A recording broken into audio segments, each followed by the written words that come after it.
Hey, it's Vas here from Aussie Playground and welcome to another unboxing. And no, it is not another monster truck. This time I've decided to take to the water and have acquired my second RC boat. Now, late last year I got my very first one and I really enjoyed my time with it. And since we're coming to the end of winter now, we're actually getting into the beginning of spring. There's some blossoms starting to come up now. Weather's getting a bit nicer. Days are starting to stretch. It's becoming more and more inspiring to get out there. And I really want to prepare myself for a nice long summer and really taking to the water and just having some more fun. And of course, being the second boat means that I can still use the boat that I had last year. And you know, if I've got a friend with me or I've got my kids with me, we can have a bit of fun together on the water. I think could be really good fun. So I actually got this one from a new website called HobbyWOW. When I say new, I mean I've never really dealt with them before. And yes, they did supply the boat for review, but I wanted to kind of try this out and see how it goes. And hopefully it'll work out well, because one of the cool things that I like about this particular boat that my first one didn't have, and I probably should have got something like this first to be honest, is that this one can self-right. So if you do flip the boat over, by kind of giving reverse and then full throttle, the torque of the motor should flip the boat over back on its right side, and you'll be able to keep going without having to go for a swim. Now, of course, this is brushless, as you can see there. It has a top speed of approximately 55 kilometers an hour, and it is fully ready to run. In fact, it even comes with a battery, which is really, really cool to see. So let's get rid of the box. I'm not going to kick this one out of the way. I'm just going to put it down over here. Here is the boat and the remote. I'm going to quickly adjust the camera so you can have a better look at it, and we'll talk a little bit more about this guy. All right, well, that's a bit better, isn't it? Okay, so first thing in my hand here is the charger. Now, you'll notice that the charger actually comes with a US plug already on it.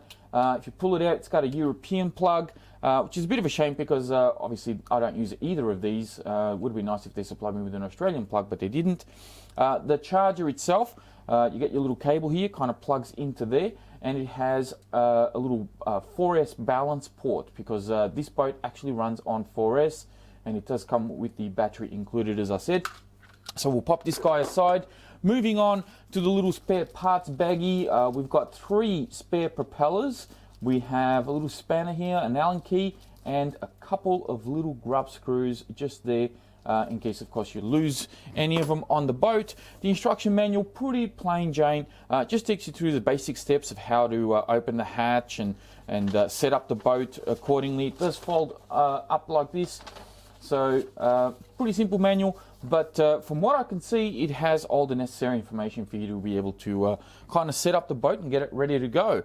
The remote itself, good feel in the hand, nice little rubber wheel over here. No collapsible antennas to break off, and behind this little sort of see-through little door, if I can open it up here, you have steering trim, you got steering dual rate, power on and off button, and a couple of LED lights to let you know when it's on and when you're running low on batteries. Speaking of batteries, one thing I don't like about this remote is that it runs on 6 AA's, which I'm not a big fan of. Kind of was expecting this to run on 4 AA's, but yeah, kind of let me down a bit there. Runs on 6. Okay, now for the boat itself, you'll notice it has this little rubber kind of tip on the nose here. This doesn't come pre-mounted on the boat. You can choose to run without it. You can just clip it in like that, or leave it off, entirely up to you. This is the boat, and let me say that this looks absolutely stunning. Very impressed with the look of this one. Has this kind of like carbon fiber look to it. It's all a plastic hull, as you can see, and it is, I know I haven't said this yet, but it is 650 millimeters long, so just gives you an idea of what the size of it is. On the back here, we have already a pre-mounted propeller on there. We've got these little kind of, I think there's a steering tabs on here to help you steer the boat left and right. Trim tabs already pre-installed, although I will say they do feel a little bit loose, so I may need to tighten those up. Plastic rudder back here as well, but it does feel pretty sturdy. Hopefully it'll hold on okay.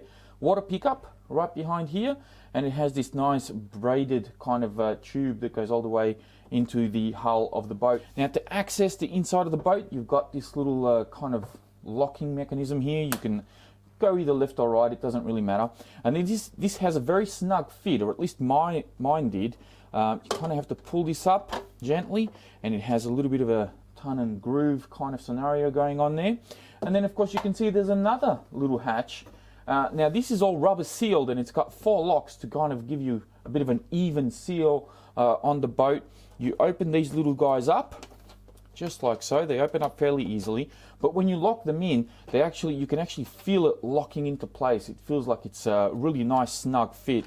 So we'll open this guy up, take him out, and there it is. There is the inside of the boat.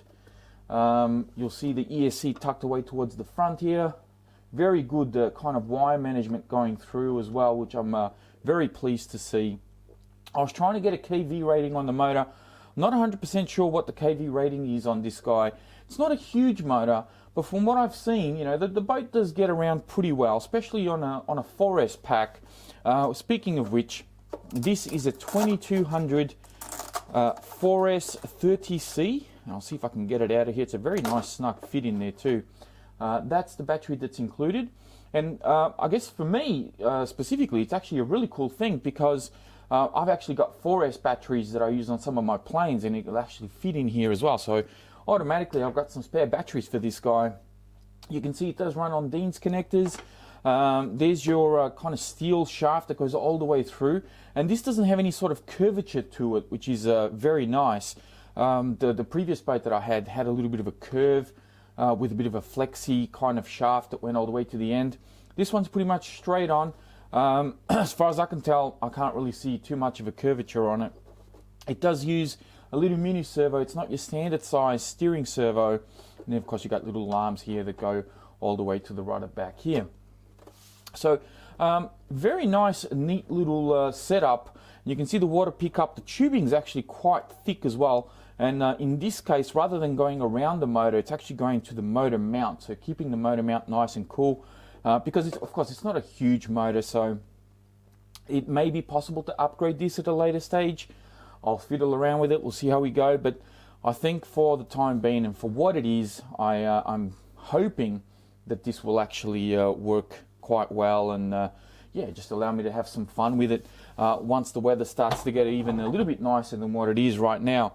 So I'll put this back on. I'll see if I can actually just clip it back in. Like I said, it's a very snug fit. You kind of got to get it just right. There we go. All right, so there it is there with the stand, and of course the remote in the background. I'll get rid of the hatch so it looks nice and neat.